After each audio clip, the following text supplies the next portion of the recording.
నమస్తే, welcome to Suman TV. నేను మీ యామ్ని. మనకి సెప్టెంబర్ 1 నుంచి 15 వరకు అసలు 12 రాశుల వారికి ఏ విధంగా ఉంటుంది, ఎలాంటి పరిహారాలు చేసుకోవాలి, ఈ విషయాలు మనకి తెలియచేయడానికి ప్రస్తుతం మనతో ఉన్నారు ప్రముఖ జ్యోతిష పండితులు బ్రహ్మశ్రీ నందిబట్ల శ్రీహరి శర్మ గారు ఉన్నారు. మరి గురుగారితో మాట్లాడి ఆ విషయాల గురించి అడిగి తెలుసుకుందాం. నమస్కారం గురుగారు. వాగర్థ వివ సంపృక్తౌ వాగర్థ ప్రతిపత్తయే జగతః పితరౌ వందే పార్వతీ పరమేశ్వరౌ. సదాశివసమారంభాం శంకరాచార్య మధ్యమాం అస్మదాచార్య పర్యంతం వందే గురు పరంపరాం. ఆదిత్యాయ చ సోమాయ మంగళాయ బుధాయ చ గురుశుక్ర శనిభ్యశ్చ రాహవే కేతవే నమః. శృంగేరి జగద్గురు పీఠాధిపతులకి, కంచి పీఠాధిపతులకి నమస్కారములు తెలియజేసుకుంటూ కార్యక్రమాన్ని ప్రారంభిద్దాం. గురుగారు, మనకి సెప్టెంబర్ 1 నుంచి అండి 15 వరకు అసలు తులారాశి వారికి ఏ విధంగా ఉంటుంది? సెప్టెంబర్ 1వ తారీఖు నుంచి 15వ తారీఖు వరకు తులారాశి వారికి ఏ విధంగా ఉండబోతుందో తెలుసుకునే ముందు గ్రహ సంచారం తెలుసుకుందాం. తులారాశి వారికి చతుర్థ స్థానంలో, పంచమ స్థానంలో శని వక్రీకరించి ఉండడం, షష్టమందు రాహు, వ్యయమందు కేతువు శుక్రుడు, లాభమందు రవి బుధులు, అలాగే అష్టమందు గురువు మరియు నవమందు కుజ సంచార ప్రభావం. వెరసి దైవానుగ్రహం కంటే కూడా గ్రహాల యొక్క అనుగ్రహం ఈ తులారాశి వారికి సంపూర్ణంగా ఉన్నటువంటి కారణం చేత అంది వచ్చినటువంటి అవకాశాలను కనుక సరిగ్గా వినియోగించుకోగలిగితే ఈ తులారాశి వారికి ఈ 15 రోజుల పాటు 1వ తారీఖు నుంచి 15వ తారీఖు వరకు చాలా యోగదాయకమైనటువంటి పరిస్థితి.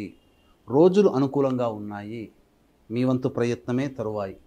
ఎందుకనంటే యోగకరమైనటువంటి గ్రహాల యొక్క స్థితిగతుల ప్రభావము, అవయోగాన్ని కలిగించే రోజుల యొక్క సంఖ్య తగ్గడము, ఈ కారణం చేత ఇవికి అన్ని రకాలుగా మంచి స్థితిగతులు కలుగుతాయని చెప్పవచ్చు.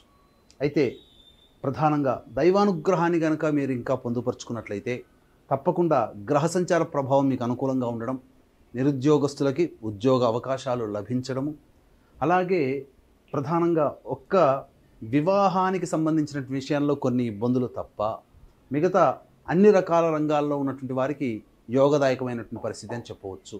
ఆరోగ్యం పట్ల శ్రద్ధ వహించాల్సినటువంటి పరిస్థితి. ఇక ప్రధానంగా చూసుకున్నట్లయితే మీ యొక్క అభివృద్ధిని చూసి ఈర్ష్యపడేటువంటి వాళ్ళే, అనగా నెగటివ్ ఫోర్స్ అనేటువంటిది మీ చుట్టూతా ఎక్కువగా ఉంటుంది. కాబట్టి మీరు దానిని అధిగమించే ప్రయత్నం చేసుకున్నట్లయితే చాలా మటుకు ప్రశాంతతకి గురవుతారు. లేకపోతే మీకు మనస్సంకటం అనేటువంటిది కలిగే అవకాశాలు గోచరమవుతున్నాయి. కాబట్టి ఎప్పటికీ కూడా ఎదుటి వాళ్ళ యొక్క ఆలోచన, కన్ను అంతా మీ మీదే ఉండడం, మీరేం చేస్తున్నారు, మీ యొక్క అభివృద్ధి ఏంటి అని మీ మీద ఫోకస్ ఎదుటి వాళ్ళ మీద ఉండడం, ఈ కారణం చేత మీరు కొన్ని అవకాశాలని మీరు కోల్పోతారు. అంటే ఏ విధంగా కోల్పోతారు? అవకాశాలు ఎదుటి వాళ్ళు కన్నుపడంగానే పడుతున్నానంటే కాదండి. వాళ్ళ యొక్క ప్రభావం, వాళ్ళ దృష్టి మీ మీద ఉంటుంది అనే యొక్క ఉద్దేశంలో ఉండి మీరు కొన్ని నిర్ణయాలు తీసుకోలేకపోతారు. అంటే అలజడికి గురవుతారు.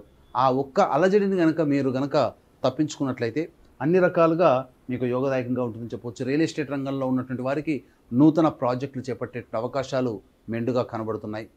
అలాగే నూతన వెంచర్లు కూడా స్టార్ట్ చేసే అవకాశాలు ఉన్న వాటికి సంబంధించినటువంటివి పూర్తిగా అమ్మకాలు జరగడం, తద్వారా కొంత లాభసాటికమైనటువంటి వ్యాపార స్థితిగతుల్లోనే ఈ యొక్క రియల్ ఎస్టేట్ వ్యాపారులు ఉంటారని చెప్పవచ్చు. అలాగే ఉద్యోగార్థులకి చూసుకున్నట్లయితే తప్పకుండా అనుకున్న చోటికి బదిలీలు కానీ, లేకపోతే చేస్తున్నటువంటి ఉద్యోగంలో అభివృద్ధి కానీ మీరు తప్పకుండా పొందుతారు. ప్రభుత్వ రంగంలో పనిచేస్తున్నటువంటి వ్యక్తులకి అన్ని రకాల సహాయ సహకారాలు అందుతాయి. తద్వారా మంచి స్థితిని పొందుతారని చెప్పవచ్చు. నిరుద్యోగస్తులకి ఉద్యోగ అవకాశాలు చక్కగా మెరుగవుతాయి. కాబట్టి అవకాశాలను వినియోగించుకోండి, బుద్ధిని తెలివిని పదును పెట్టండి. తద్వారా గ్రహాలు అనుకూలంగా ఉన్నప్పుడు మీరు చేసే కొద్దిపాటి ప్రయత్నమే మీకు అద్భుతమైనటువంటి ఫలితాన్ని ఇస్తుందనే విషయాన్ని ఈ తులారాశిలో జన్మించినటువంటి వారు మర్చిపోకూడదని చెప్పవచ్చు. అయితే ప్రధానంగా చూసుకున్నట్లయితే కొంతవరకు మానసికమైనటువంటి ఆందోళనే అధికంగా కనబడుతుంది. కాబట్టి జాగ్రత్తలు పాటించండి. ఇక దాంపత్య విషయాలు కనుక గమనించుకున్నట్లయితే కొంత మనస్పర్ధలు వచ్చే అవకాశాలు ఎక్కువగా ఉన్నాయి. అయినప్పటికీ పెద్దవాళ్ళ యొక్క చొరబాటుతో, పెద్దవాళ్ళ యొక్క సహాయ సహకారాలతో వచ్చినటువంటి చిన్న విభేదాలను మీరు తొలగించుకుంటారని చెప్పవచ్చు. అయితే ప్రధానంగా ఏ వ్యక్తికైనప్పటికీ కూడాను సమస్యలు అనేటువంటివి 100కి 75% ధనపరమైనటువంటి సమస్యలే వస్తాయి. కాబట్టి ధనముతోనే సమస్యలు వస్తాయి, ధనముతోనే సమస్యలు తీరుతాయి. కాబట్టి దీన్ని దృష్టిలో పెట్టుకొని ఏ రోజుల్లో మీకు ధనాదాయం బాగుంటుంది, ఏ రోజుల్లో ఖర్చులు అధికంగా ఉంటాయనే విషయాల్ని మనం క్లుప్తంగా తెలియజేసుకుందాం. 1వ తారీఖు ప్రధానంగా మీకు ప్రమోషన్స్ విషయంలో మీరు ఒక మంచి నిర్ణయానికి వస్తారు. ఉద్యోగంలో చక్కటి అభివృద్ధి కలుగుతుంది. ఒక పని పూర్తి చేశాము అనేటువంటి యొక్క ఆలోచన మీకు సంతోషాన్ని ఇస్తుంది. ధనరాబడి కూడా అధికంగా ఉంటుంది. ఉన్నతాధికారుల యొక్క అనుగ్రహం మీకు కలుగుతుంది.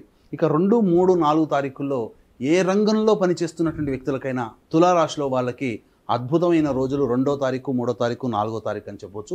అన్ని రకాలుగా సంతోషంగా ఉండేటువంటి సమయానికి ధనము అందుబాటులో ఉండడం, మీకు అనుకున్నటువంటి పనులు పూర్తవ్వడం, ఇవన్నీ కూడా ఆనందాన్ని కలిగిస్తాయి.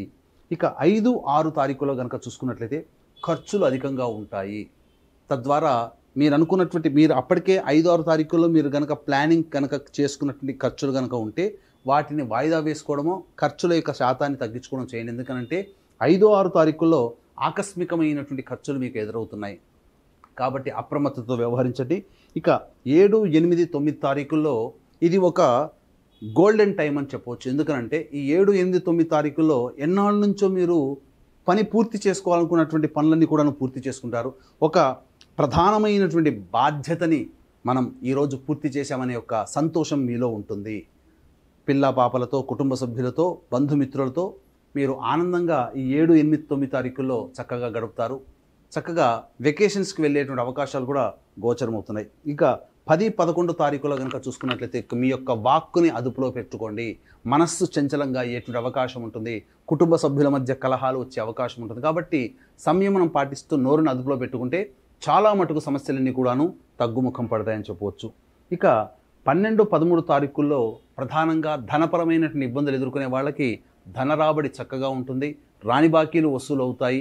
అంది వచ్చినటువంటి అవకాశాలను కనుక మీరు జాగ్రత్తగా అందిపుచ్చుకుంటే ఈ 12, 13 తారీఖుల్లో నిరుద్యోగస్తులకి ఉద్యోగపరమైనటువంటి వార్తలు మీకు సంతోషాన్ని కలగజేస్తాయని చెప్పవచ్చు. ఇక 14, 15 తారీఖుల్లో కనుక చూసుకున్నట్లయితే గృహంలో కానీ లేదా వాహన మరమ్మతులు కానీ, గృహ మరమ్మతులు కానీ డబ్బులు ఖర్చు పెడతారు.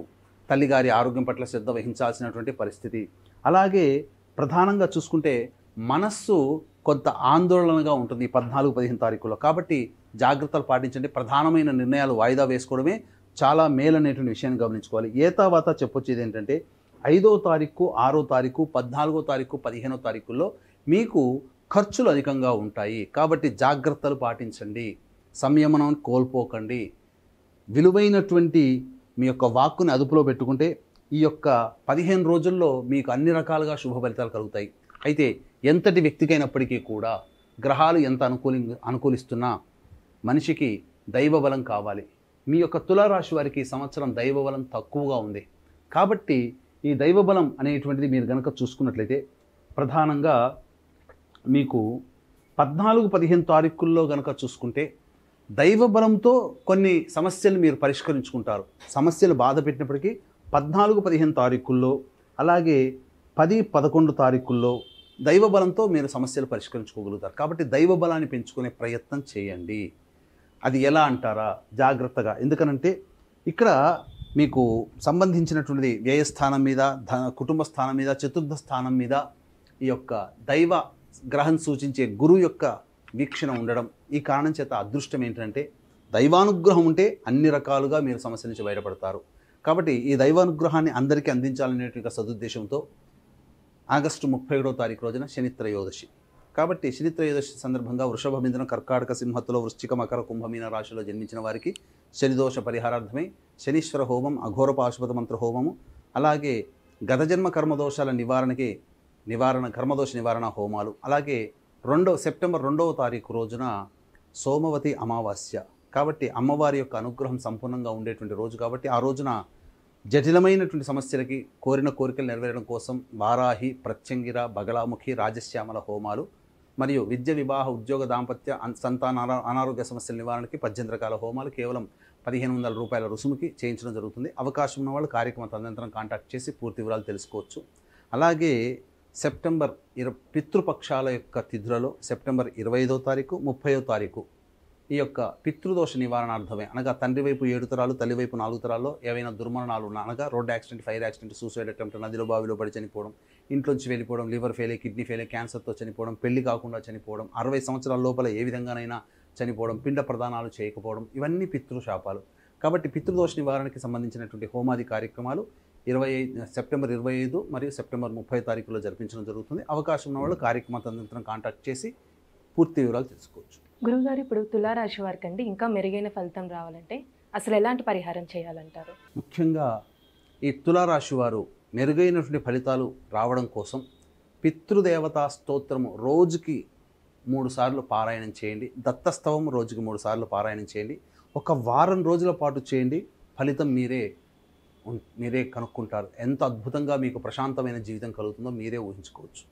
ఒకవేళ మీకు ఈ యొక్క చెప్పినటువంటి వాటికంటే సమస్యలు ఇంకా అధికంగా ఉన్నాయంటే మీ యొక్క జాతకంలో జాతకం వేరు, గోచారం వేరు. కాబట్టి జన్మజాతక కుండలిని మీకు దగ్గరలోని మంచి ఉపాసనాపరులైనటువంటి జ్యోతిషుని సంప్రదించి వారి యొక్క సలహాలు సూచనలు కనుక పాటించినట్లయితే తప్పకుండా మీరు భవిష్యత్తులో వచ్చేటువంటి సమస్యల నుంచి కూడా మీరు బయటపడతారని చెప్పుకోవచ్చు. గురువుగారు, ఇప్పుడు సెప్టెంబర్ 1 నుంచి 15 వరకు అసలు తులారాశి వారికి ఏ విధంగా ఉంటుంది, ఎలాంటి పరిహారాలు చేసుకోవాలి, ఈ విషయాలు మాకు తెలియజేసినందుకు ధన్యవాదాలండి. సర్వం శ్రీ ఉమామహేశ్వర పరబ్రహ్మార్పణమస్తు.